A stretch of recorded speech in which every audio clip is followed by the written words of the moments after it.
নমস্কাৰ বন্ধুসকল, উচ্চতৰ মাধ্যমিক দ্বিতীয় বৰ্ষৰ লজিক এণ্ড ফিলচফিৰ 3টা ইউনিটৰ পৰা 15টা ইম্পৰ্টেন্স শৰ্ট কুৱেশ্যনৰ উত্তৰ দিবলৈ ওলাইছোঁ।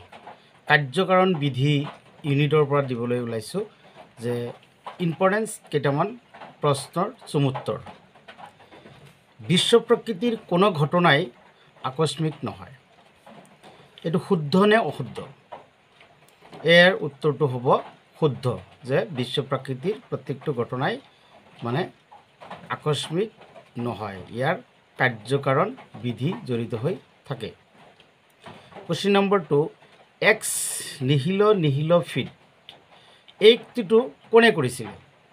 ইয়াৰ উত্তৰটো হ'ব তৰ্কবিদ বেইনে। এক্স নিহিলো নিহিলো ফিট এই উক্তিটো আছিলে তৰ্কবিদ বেইনৰ। 3 নম্বৰ কুৱেশ্যনটো হ'ব অব্যাহতিত শব্দৰ অৰ্থ হ'ল দুটা ঘটনাৰ মাজত ব্যৱধান নথকা। কাৰ্বেট ৰিডৰ মতে উপকৰণ কি? উপকৰণ হৈছে কাৰণৰ অপৰিহাৰ্য অংশ। কুৱেশ্যন নম্বৰ 5, আগমনৰ আকাৰগত ভিত্তি কি?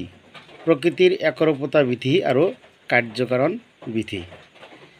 নেক্সট কুৱেশ্যন, পঞ্চেন্দ্ৰৰ শক্তি সীমিত নে অসীমিত? পঞ্চেন্দ্ৰৰ শক্তি সীমিত। পৰ্যবেক্ষণ দোষ কিহৰ বাবে হয়?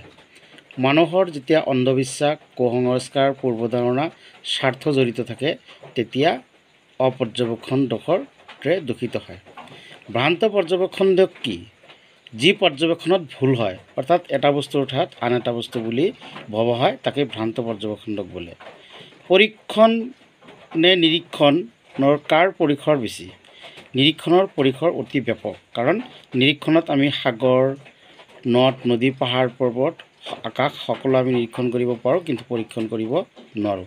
প্ৰকল্প কি? প্ৰকল্প হ'ল এটা আনুমানিক ধাৰণা। প্ৰকল্পৰ স্তৰ কেইটা? প্ৰকল্পৰ স্তৰ হ'ল 4। কিমান চনত নেপচুন নামৰ গ্ৰহৰ আৱিষ্কাৰ হৈছিলে? 1846 চনত নেপচুন গ্ৰহৰ আৱিষ্কাৰ হৈছিলে। পাশ্চাত্য দৰ্শনৰ ভাৱবাদৰ প্ৰতিষ্ঠাতা কোন? প্লেটো। কগিটো আৰ্গো ছাম এই উক্তিটো কোনে কৰিছিলে? ৰেনে ডেকাৰ্টছে এই বিখ্যাত উক্তিটো কৰিছিলে। ইন্দ্ৰিয়ত জগত আধ্যাত্মিক জগতৰ সাহদ্ৰিক বুলি কোনে কৈছিল? এইটো প্লেটোৱে কৈছিল।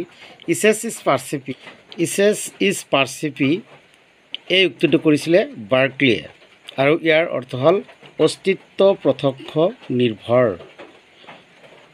অৰ্থাৎ কোনো বস্তুৰ অস্তিত্ব জ্ঞাতাৰ অনুভৱ বা প্ৰত্যক্ষৰ ওপৰত নিৰ্ভৰশীল।